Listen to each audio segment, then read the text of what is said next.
आज कार्यक्रम के मुख्य अतिथि माननीय न्यायमूर्ति श्री अब्दुल मोइन साहब हैं। मुझे कहीं मिले थे, मैंने निवेदन किया कि लॉर्डशिप मुझे आपके पास आना था, इस कारण से नहीं आ पाया और ऐसा कार्यक्रम अवध बार ने आयोजित किया है, आपको उसमें रहना है, ये मेरा आपसे निवेदन है। लॉर्डशिप गाड़ी में बैठ रहे थे, इतनी ही देर की वार्ता थी और सहर्ष आपने मेरे निवेदन को स्वीकार किया और कहा निश्चित तौर पर 29 तारीख को तो मैं बाहर हूं, लेकिन 27 तारीख को ऐसे प्रोग्राम में निश्चित मैं आऊंगा। आप इस कार्यक्रम में मुख्य अतिथि के रूप में पधारे। मैं स्वयं एवं अवध बार एसोसिएशन की तरफ से आपका हृदय की गहराई से वंदन अभिनंदन स्वागत करता हूं और निवेदन करता हूं मुख्य अतिथि महोदय से कि वो आवें और आप सबको अपना आशीर्वचन स्वरूप उद्बोधन देने की कृपा करें। माननीय न्यायमूर्ति Shri Abdul Moin.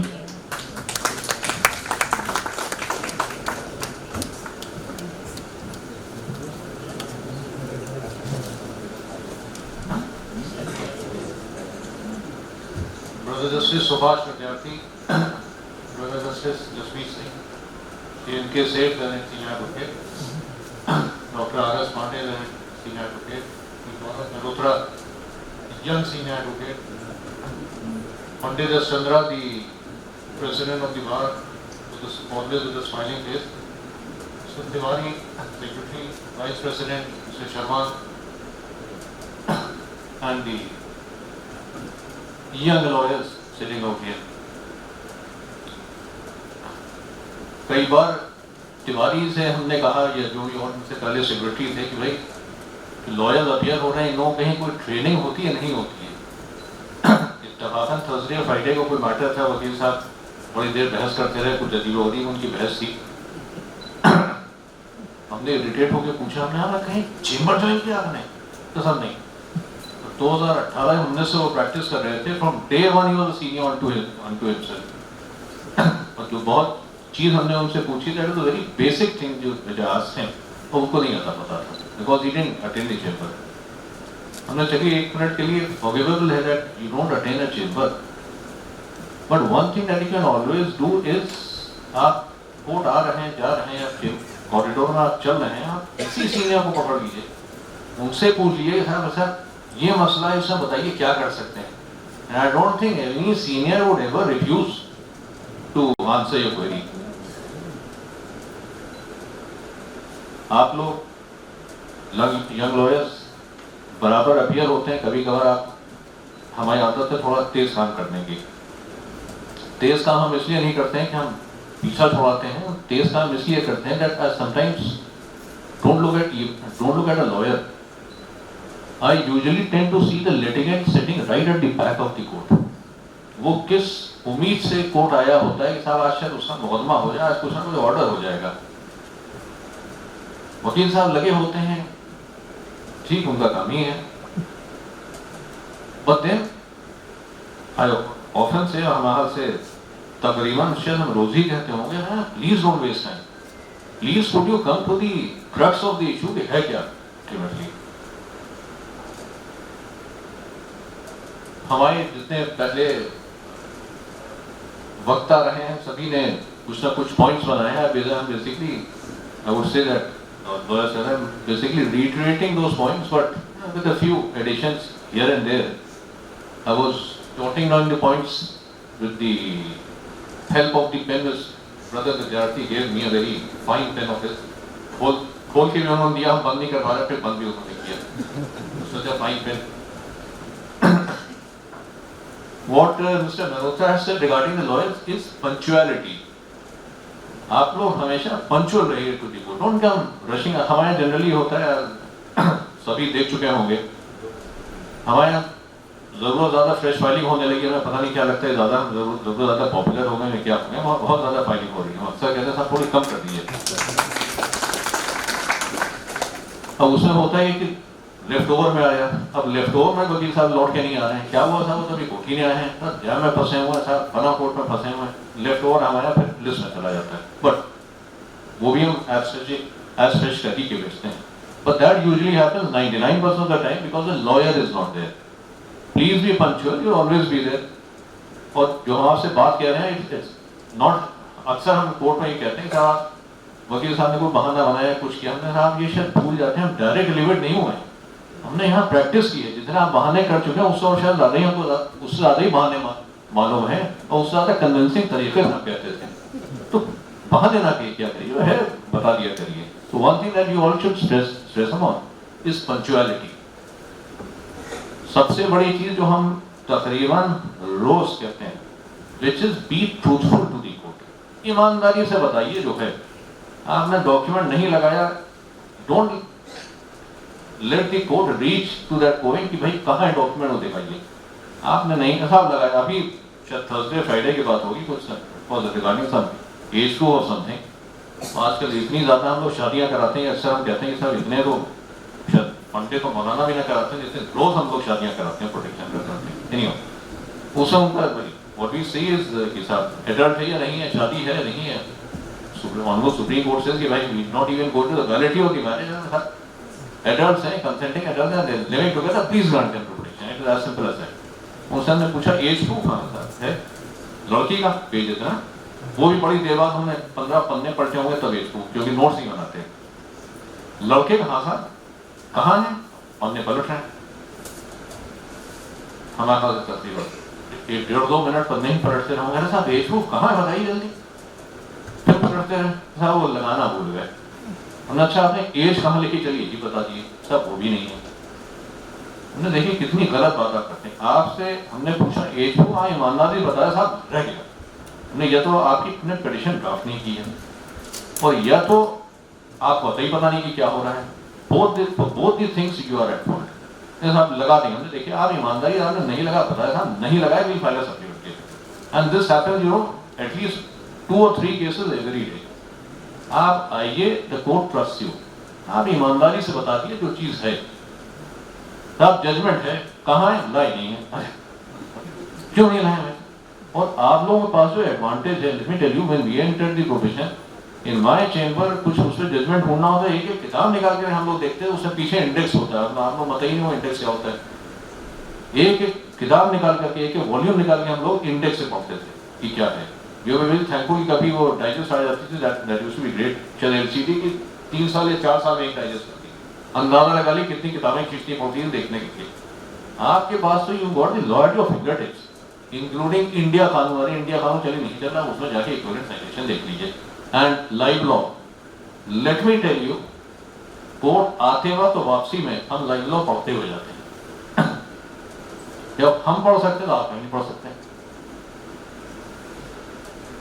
Another thing which is कि आर्ग्यूमेंट्स आप लोग थोड़ा अगर शॉर्ट कर दीजिए, young lawyers come to the crux of the issue की इशू है क्या था।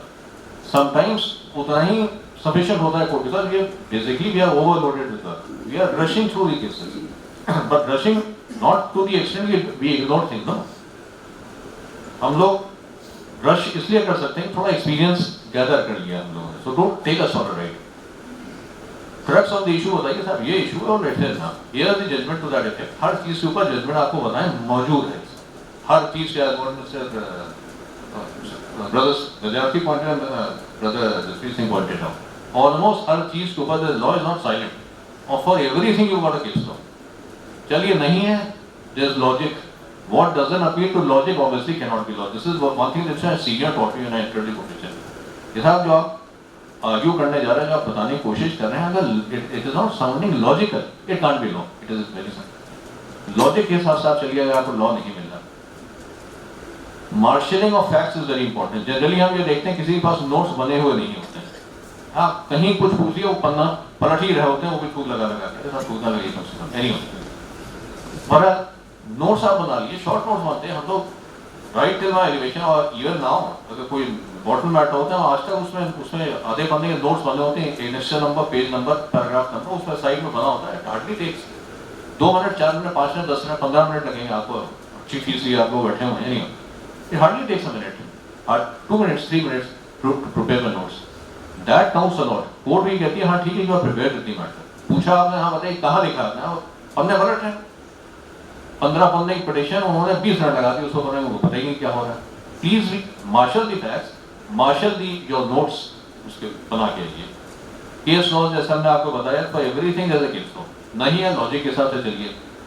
बड़ा मजेदार इंसिडेंट आपको सुना, अराउंड 93-94 बहुत ही is knowing the word, a very strict जज but a very intelligent and very I would say hard working है। उनके सामने कोई मैटर था, ऐसे हम लेकर के गए तो बस आप जो सेटल प्रोपोजिशन मोशन 1.5 साल हुआ था प्रैक्टिस करते हैं, शो में लो और मजा तो गरीब है साहब, सेटल प्रोपोजिशन लो, शो में लो। खैर कल के लिए करके परसों के लिए कहा कि हिसाब से किसी साहब नहीं, हफ्ते बाद मन लगाया नेक्स्ट थोड़ा हमने केस और नहीं निकाला, अपना लेके गए उनको दिया matter and George had asked us to bring some case law to the effect. We are placing reliance on 1991 SEC था, कुछ कोई पेज नंबर I'm forgetting 9, जैसे हमने बताया था 1991 SEC पेज छोटे सा और ये जो भी आप यस हाँ बताओ वो हम किताब में नहीं किया, अपना टिकट के पड़े चलो अपना छोटा इशू था, कुछ निकले इत्तेफाकन से कोई बार का डिनर था, उसमें हफ्ते बाद थोड़ा सा लग भी जाते थे किसी का, पहुंचे उनके पास साथी, हाँ वो कैसे हैं कि मुझे साहब बताइए क्या साहब, एक चीज़ बस पूछनी था, हम बंद रहे को समथिंग कोई मैटर था, हमने ऐसे ही आपसे कहा कि था सेटल प्रोपोजिशन ऑफ लॉ, शोर लो सेटल प्रोपोजिशन शोर लो, उसी में चलता रहा। खैर अगले हफ्ते आपने लगाया हम लॉ लिया, हम इससे पहले साइट करते हैं, हम 1991 हमने कहा था, हमने पूरा साइटेशन लिया और ऑलरेडी पिटीशन हमने मतलब what was that, I fail to understand. Can you see gentleman, you are a young lawyer, तकरीबन 10 साल आपके लिए कुछ सेटल प्रोपोजिशन नहीं है, लॉ लाना होगा आपको, लेकर के आइए case law settle proposition. Senior advocate कहेगा बिल्कुल हम मान लेंगे, अच्छा काफी उसकी प्रैक्टिस हो चुकी है, बिल्कुल हम मान लेंगे। For young lawyer there is nothing known as settle proposition of law, please bring the law. Case law से हमेशा तैयार रहिए। Another thing when preparing the case is anticipating the objection that can come from the other side.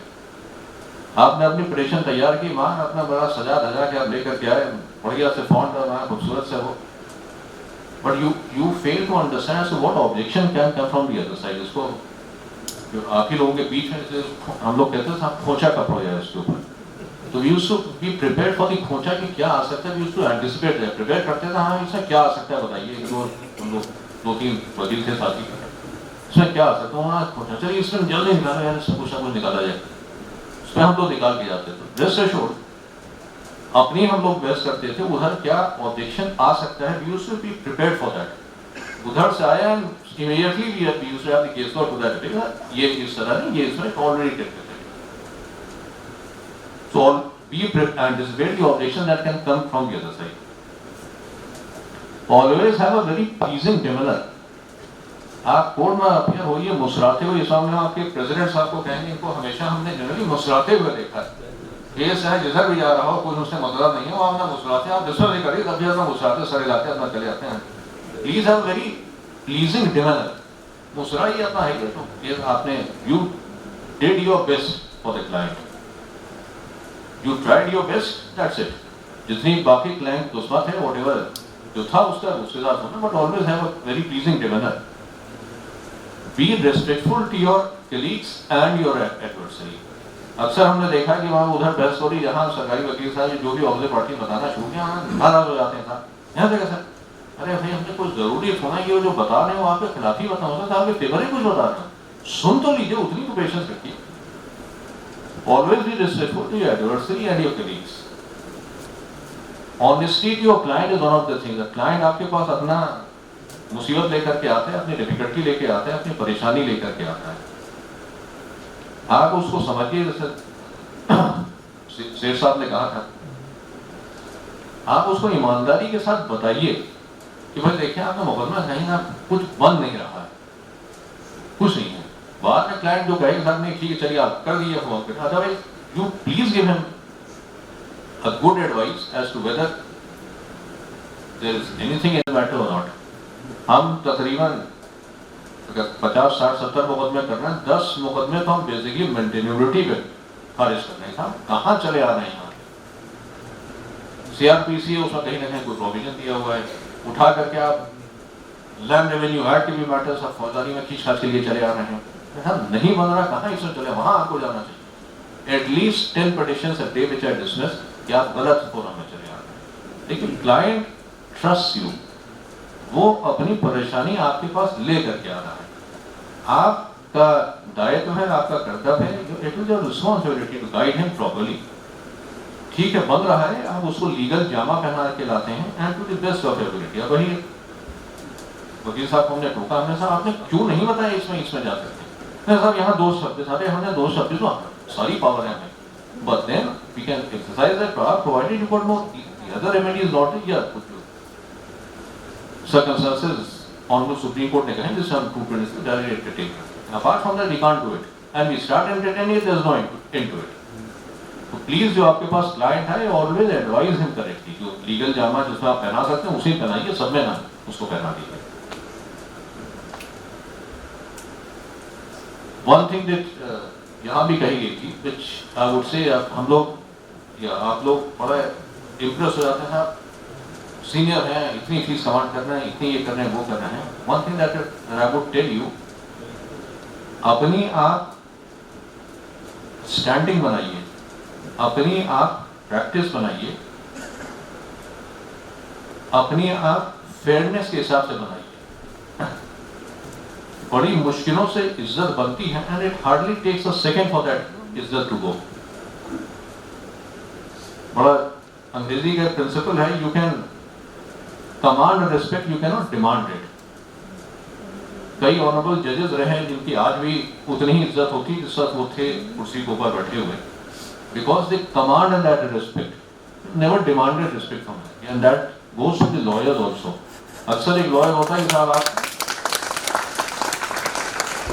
हम court में कभी कभी कोई point first time result होता है, हम देखते हैं भाई कौन ये बता सकता है, not that I is a friend of mine, not that उनकी इतनी स्टैंडिंग हो गई है, इवन जूनियर ऑल्सो, हम उनसे कहते हैं भाई इस बार बताइए क्या हो सकता है, because he is developed a standing, he is developed an image as to what he would indicate would be fair. ईमानदारी से, सच्चाई से एक चीज बताइए आप लोग कि साहब ये हो सकता है।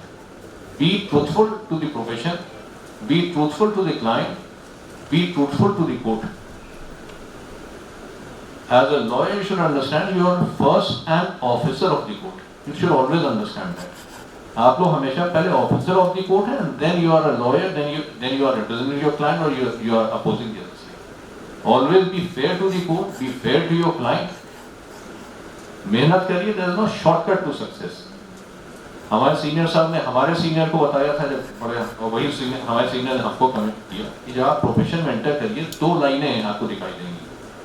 एक लाइन बहुत लंबी लगी होगी, हर आदमी शॉर्टकट अडॉप्ट कर रहा होगा टॉप पे पहुंचने के लिए, और एक आदमी अपना स्ट्रगल कर करके साथ पढ़ के लिख के मेहनत करके अपना आएगा। There is no shortcut to success. एक लंबी लाइन लगी होगी, हर आदमी शॉर्टकट जल्दी से लग जाते हैं, इसमें ऊपर तक पहुंचने का वो है। दूसरी लाइन आपको छोटी दिखाई दे, बड़ी मेहनत कशों वाली लाइन है, वो छोटी लाइन है मेहनत कशों वाली, उसमें लगी, nothing is going to stop you from reaching to the top. Either in your profession, और अगर आप as a judge के लिए aspire कर रहे हैं, और as a senior advocate, whatever, nothing is going to stop you, provided you work hard, provided you work honestly, both to your client and to yourself. Maintain a respectful demeanor, maintain a respectful and a smiling face. Argue to the best of your ability. बाकी जो result है, you can guarantee a result. You can only argue to the best of your ability, and once the case gets over, if you lose a case, the petition is dismissed. तभी आपके दिल में ये ना आना चाहिए कि इसमें थोड़ा अगर हम और मेहनत कर लेते तो शायद रिजल्ट कुछ होता। Always prove your case to the best of your ability, की सारी तैयारी के साथ आपको करिए, and there is nothing which is going to stop you from reaching to the top. Thank you. बैठे अधिवक्तागण, हम सब निश्चित तौर पर लाभान्वित हुए हैं और उन विचारों का मंथन और अनुसरण करके हम सब इसका लाभ प्राप्त करेंगे। अभी तक सारे वक्ताओं ने अपनी बात रखी, जो विषय निकल के आया है यही आ रहा है कि B punctual, be fair with the court and client. एक बात 1977 में रिटायर्ड न्यायमूर्ति महोदय ने जो पांडे सर को बताई थी वह अनवरत चलती चली आ रही है, शायद वो उससे पहले से चलती चली आ रही होगी। बात है कि 50 पेज लिख सकते हैं और 1 पेज नहीं। ये वही बात है कि 1 पेज में हम नोट्स बनाएं, जो अभी माननीय मुख्य अतिथि महोदय ने भी बताया और पूर्व वक्ताओं ने बताया। हम सब आज यहाँ इस कार्यक्रम में 4 बजे से बैठे हैं। 4 बजे से बार के गौरवशाली इतिहास के बारे में, वकालत में आगे जाने के लिए किस तरीके से संघर्ष किया जाए, कैसे अपनी बात रखी जाए, इन सब विषयों पर सुन रहे हैं अपने वक्ताओं को। निश्चित तौर पर ये जो प्रयास है अवध बार एसोसिएशन की कार्यकारिणी का, यह सफल होगा। इसी आशा विश्वास के साथ इस तरीके का कार्यक्रम आयोजित किया गया। अन्यथा सदस्यता की सूची जारी करना एक सामान्य काम था जो पूर्व से मैं देखता चला आया था, लेकिन जब मैं जीता था तो मैंने ये सोचा था कि मैं कुछ इसमें परिवर्तन करने का प्रयास करूंगा, और नेतृत्व तो मिला मुझे पंडित चंद्रा सर का, और सहयोग मिला हमारे कार्यकारिणी के हरिओम पांडे जी, पवन सिंह, राघवेंद्र, डॉक्टर शैलेंद्र शर्मा अटल सर का बराबर मार्गदर्शन प्राप्त होता रहता है, और हमारे सहयोगी श्री गौरव श्रीवास्तव जी, श्री अंगद शुक्ला जी, श्री आशुतोष सिंह जी, कोषाध्यक्ष श्री आलोक त्रिपाठी जी, कार्यकारिणी के सदस्य रंजना श्रीवास्तव जी, आदर्श मेहरोत्रा जी, अजय सिंह जी, कौशल मणि त्रिपाठी, दिवाकर नाथ तिवारी, निवेदिता गुप्ता, अंकित मिश्रा, अभिषेक त्रिपाठी, पुष्पांजलि पांडे, श्वेता सिंह, नीलिमा जायसवाल, राम सुंदर, सभी 22 लोगों ने एक मत से ये निर्णय लिया कि निश्चित तौर पर अवध बार एसोसिएशन में कुछ सुधारात्मक प्रयास किया जाए। हो सकता है ये सिलसिला यहीं से चालू हो और आगे चलता चला जाए, और हमारा जो गौरवशाली इतिहास है उसको बनाने में और आगे ले जाने में सामने बैठे हुए अधिवक्ता निकले, और अवध बार और गौरवशाली अपने को महसूस करे, और इसका इतिहास फिर जब कोई आवे लिखे तो आप सबकी गौरव गाथा का वर्णन उस पुस्तक में हो। अब मैं आमंत्रित करूंगा इस कार्यक्रम में जो बैठे हैं, प्रखर वक्ता हैं, विद्वान अधिवक्ता हैं, वरिष्ठ उपाध्यक्ष हैं, आदरणीय श्री शैलेंद्र शर्मा अटल जी, कृपया वो आवें और कार्यक्रम से संबंधित अपने विचार रखते हुए सबको धन्यवाद ज्ञापित करें। उसके बाद आप सबको बता दें, सूक्ष्म जलपान की व्यवस्था सभी सामने बैठे हुए अधिवक्ता भाइयों के लिए की गई है। आप सब के अनुशासन और शालीनता का टेस्ट भी कार्यकारिणी ले रही है चित्र भीटिका में।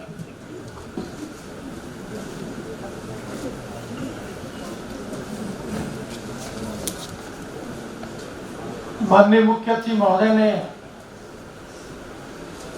जिनके विषय में यह स्पष्ट कर दिया है कि अवध बार के अध्यक्ष है, लेकिन बड़े ही हंसमुख और मिलनसार है, और चाहे परिस्थिति अनुकूल हो या प्रतिकूल हो, लेकिन मुस्कान हमेशा उनके चेहरे पर विद्यमान रहती है। ऐसे अवध बार के यशस्वी अध्यक्ष पंडित चंद्रा जी आज के हमारे कार्यक्रम के उत्सव मूर्ति, और जिनका हम सभी बहुत ही गरिमा में उद्बोधन अभी यहाँ पर सुन रहे थे, ऐसे माननीय न्यायमूर्ति श्री अब्दुल मोइन साहब, उससे पूर्व में जिनका सारगर्भित उद्बोधन हमने सुना, ऐसे माननीय न्यायमूर्ति श्री जसप्रीत सिंह जी, और जिन्होंने जीवन पर यह संकल्प ले लिया है कि मैं चाहे किसी भी पद पर पहुंच जाऊं, लेकिन सीखने की और पढ़ने की जो ललक है वो कभी खत्म नहीं हो सकती, और इसी कारण से जिनके नाम में विद्यार्थी शाश्वत रूप से लगा हुआ है, ऐसे माननीय न्यायमूर्ति श्री सुभाष विद्यार्थी आज के हमारे कार्यक्रम में हमारे इस परंपरा के, हमारे इस व्यक्तित्व, इस परिवार में एक संस्था के मुखिया और मार्गदर्शक के रूप में, जिन्होंने कहा कि मैं 2-3 दिन तक बहस कर सकता हूं, लेकिन भाषण देना वो मेरे स्वभाव का हिस्सा नहीं है। मगर उन्होंने जो भी बातें कही बड़े सारगर्भित ढंग से कही, और बहुत ही बिंदुवार ढंग से उस विषय को रखा, और जिसको आप सभी ने बहुत ही धैर्य के साथ और बहुत ही रुचि के साथ में उसको सुना। ऐसे माननीय वरिष्ठ अधिवक्ता श्री निर्मल कुमार सेठ जी, और जिन्होंने अपने अधिवक्तृत्व जीवन में प्रवेश से लेकर के और वर्तमान में जो उनकी उपलब्धियां हैं उसके लिए अपने गुरु, अपने मार्गदर्शकों की, अपने वरिष्ठ अधिवक्ताओं को जिसका श्रेय दिया, ऐसे विद्वत वरणे और हमारे बार के महासचिव और यशस्वी अध्यक्ष रहे doctor R S Pandey ji, और जिनके बारे में हमारे बेंच का ये ऑब्जर्वेशन है कि सबसे यंग सीनियर एडवोकेट है। मैंने इनकी त्वचा से उम्र का पता नहीं चलता।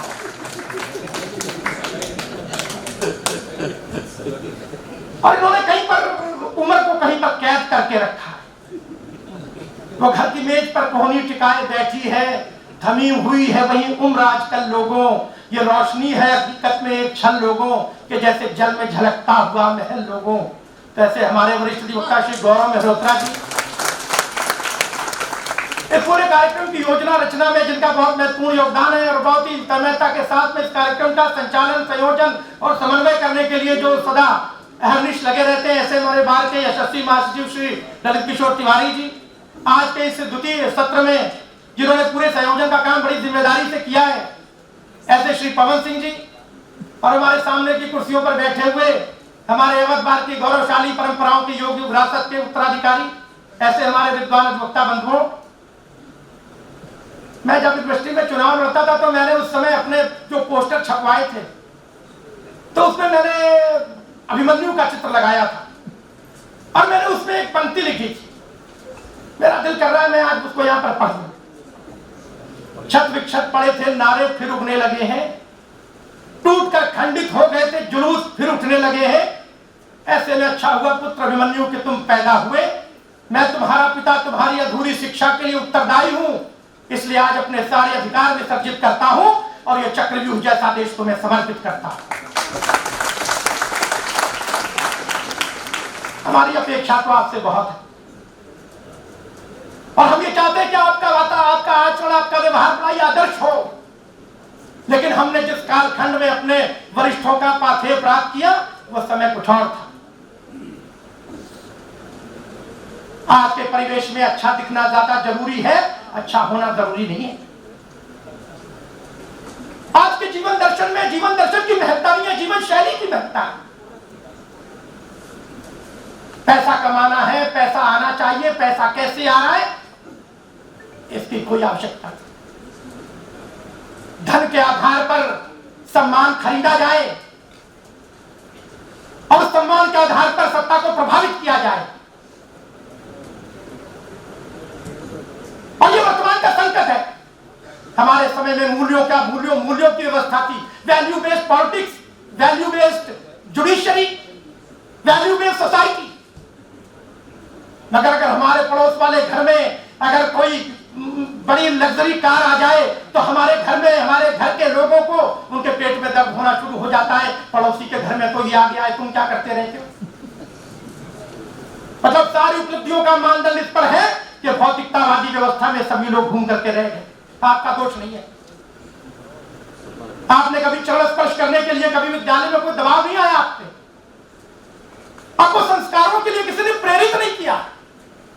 आज की शिक्षा व्यवस्था ने आपको वहां तक पहुंचाने के लिए कोई बहुत मूल्यवान योगदान नहीं दिया। आपने पुस्तकों की अपेक्षा डिजिटल में फंस गए और मशीन ने आपको मशीन बनाकर रख दिया। मशीन में हृदय नहीं होता। मैंने 1990 के दशक में एक फिल्म देखी थी, वो कंज्यूमरिज्म पे आधारित थी। उस फिल्म में एक स्टूडेंट अपने प्रोफेसर से पूछती है, सर बचपन में मैं अपने पापा के पर्स से कुछ पैसे चुरा लिया करती, लेकिन जब मैं अपने पापा के पर्स से पैसे चुराती थी तो मुझे कोई गिल्ट फील नहीं होता था। लेकिन आज मैंने देखा कि मेरे पापा पैसे चुरा रहे। इसको देख करके मुझे बड़ा अपराध बोध हुआ। समाज में जो रोल मॉडल हैं, समाज में जो आदर्श प्रतिमान हैं, अगर उनके नेतृत्व में, अगर उनके व्यक्तित्व में, अगर उनके कृतित्व में कोई भी विचलन होगा, कोई स्खलन होगा, कोई विस्थापन होगा, तो जैसा यूनिवर्स होगा वैसा ही सैंपल होगा, जैसा समग्र होगा वैसा ही प्रतिदर्श होगा, जैसी बात होगी वैसी ही होगा। इसको रोका नहीं जा सकता। और इसके लिए अगर कोई जिम्मेदारी, इसको अगर ठीक करने की जिम्मेदारी है, मैं अवध बार के वरिष्ठ उपाध्यक्ष के रूप में मैं अपने अध्यक्ष और महामंत्री का और पूरी कार्यकारिणी का मैं अभिनंदन करना चाहता हूं और उससे ज्यादा मैं अभिनंदन करना चाहता हूं अपने माननीय न्यायमूर्ति गण का। इस समय 7:30 बज रहे हैं। सिर्फ 10 से 4 की कोर्ट नहीं होती, जो बोला जाता है उसको देखा भी जाता है, जो देखा जाता है उसको समझा भी जाता है, उसको साइन किया जाता है, क्योंकि वो सुप्रीम कोर्ट भी जा सकता है। परिश्रम करना पड़ता है। दूसरों की बड़ी गाड़ियां, दूसरों की जीवन शैली, दूसरों के आगे पीछे चलने वाले आभा मंडल से अगर हम ये सोचते हैं कि इसमें बड़ा रस है और इसमें बड़ा वैभवपूर्ण जीवन है, तो यह सत्य नहीं है। वैभवपूर्ण जीवन का साक्षात्कार करने के लिए थोड़ा करीब जाकर के देखना पड़ता है, समझना पड़ता है। जब शनिवार को भी छुट्टी नहीं मिलती और जब रविवार को भी आपको अपने परिवार को देने के लिए समय नहीं होता, तब आपको पता चलता है कि माननीय न्यायमूर्ति का पद ये सेवा का पद तो है ही, लेकिन साधना का भी पद है। इसमें बैठ करके तपस्या करना पड़ता है। और इसलिए अगर तपस्वी आपसे कुछ अपेक्षा करते हैं तो यह कारण नहीं है। उनका यह अधिकार है कि वो चाहे कि जैसी हमने ये लब्धता हासिल की है ऐसी आप भी प्राप्त करें। गीता का पहला श्लोक है, धर्म क्षेत्रे कुरुक्षेत्रे संवेता युयुत्सवः माम कहा पांडवश्चैव किम कुर्वत् संजय। धृतराष्ट्र ने संजय से पूछा, धर्म क्षेत्र कुरुक्षेत्र में मेरे और पांडु पुत्रों की सेना युद्ध करने के लिए सन्नद्ध दिखाई पड़ रही है, बताओ संजय पांडवों और कौरवों के बीच में क्या चल रहा है। तो कौरवों के बारे में संजय ने बताया कि कौरव दल का नेतृत्व पितामह भीष्म कर रहे हैं, सेनापति हैं, कुलगुरु कृपाचार्य आचार्य द्रोण हैं, गदाधारी दुर्योधन हैं, उनके साथ में कर्ण खड़े हैं, बड़े महारथी है, और पांडवों के सेनापति धृष्टद्युम्न है, और भाला लेकर धर्मराज युधिष्ठिर खड़े हैं, अर्जुन के हाथ में भी गांडीव है। उन्होंने पूरी फील्डिंग बताई, 4 खिलाड़ी ऑन साइड में, 5 खिलाड़ी ऑफ साइड में। तो धृतराष्ट्र ने कहा कि बड़ा अच्छा लग रहा है, बताओ ये मैच जीतेगा कौन। तो संजय ने कहा कि युद्ध तो पांडव जीत जाएंगे। धृतराष्ट्र को उत्तर अच्छा नहीं लगा। धृतराष्ट्र ने कहा कि कौरव सब है, पितामह भीष्म है, आचार्य द्रोण है, कुलगुरु कृपाचार्य, इतने महारथियों के रहते पांडव जीत जाएंगे और कौरव पराजित हो जाएंगे। तो गीता का अंतिम श्लोक है, यत्र योगेश्वर कृष्ण यत्र पार्थो धनुर्धर तत्र श्री विजयो भूति ध्रुव नीतिर्मतिमं। जहां योगेश्वर कृष्ण है अर्थात वेयर देयर इज नॉलेज, यत्र पार्थो धनुर्धर अर्थात वेयर देयर इज एक्शन, तत्र श्री विजयो भूति, वही श्री है, वही विजय है, वही विभूति है, ध्रुव नीतिर्मतिमं। यही मेरी ध्रुव नीति है, यही मेरी ध्रुव नीति है, यही मेरी अटल नीति है। इसलिए ज्ञान दूर कुछ क्रिया भिन्न है, इच्छा मन की क्यों हो पूरी। नॉलेज होने से केस नहीं आ जाएगा। आपका प्रोफेशन अनिश्चितताओं से भरा है, मुकदमा कब आएगा पता नहीं, फीस कितनी मिलेगी पता नहीं, ऑर्डर क्या होगा ये भी पता नहीं। इतने अनिश्चितताओं से भरे वातावरण में अगर आप ये तपस्या कर रहे हैं तो ज्ञान होने के बाद भी कर्म करना पड़ेगा, क्योंकि अगर आप कर्म नहीं करेंगे तो ये हो सकता है कि यहाँ पर बहुत अच्छी पावर सप्लाई हो, लेकिन अगर बल्ब नहीं लगा होगा तो यहाँ पर सभागार में प्रकाश नहीं हो सकता। इसलिए ज्ञान और कर्म के समन्वय से आगे बढ़ते रहिए। अब बार आपके साथ है, आपको मेंबरशिप की आगामी सदस्यता के लिए मैं बहुत बहुत शुभकामनाएं प्रेषित करता हूँ। मैं आज के हमारे कार्यक्रम में मंच पर उपस्थित माननीय न्यायमूर्ति श्री अब्दुल मोइन साहब का, माननीय न्यायमूर्ति श्री जसप्रीत सिंह साहब का, माननीय न्यायमूर्ति श्री सुभाष विद्यार्थी जी का, माननीय हमारे वरिष्ठ अधिवक्ता श्री एन के सेठ साहब का, माननीय वरिष्ठ अधिवक्ता Shri doctor R S Pandey साहब का, हमारे वरिष्ठ अधिवक्ता श्री गौरव मेहरोत्रा जी का, हमारे पूरे सदन का, यहाँ पर हमारे पूर्व महासचिव श्री मनोज जी बैठे हुए हैं, कार्यकारिणी के सभी सदस्य बैठे हुए हैं। मैंने सबका नाम लिया, जिनका नहीं नाम लिया वो सभी हमारे हृदय में है। मैं आप सभी का अभिनंदन करता हूँ और आप सभी को स्वल्पाहार के लिए आमंत्रित करता हूँ। बहुत बहुत धन्यवाद। जय भारत, जय हिंद। धन्यवाद सर, आपके कृपया आप सब अपने स्थान पर बैठे रहें। अभी 2 मिनट का कार्यक्रम और शेष है। अवध बार एसोसिएशन की कार्यकारिणी ने 125 साल के इतिहासों को एक पुस्तक के रूप में संकलित किया है। उसको हम लोग अपने अतिथि गणों को भेंट करेंगे। उसके बाद हम लोग राष्ट्रगान गाएंगे। उसके बाद हम लोग सूक्ष्म जलपान की जो व्यवस्था माननीय वरिष्ठ उपाध्याय जी के आदेशानुसार हुई है उसका सहभाग करेंगे।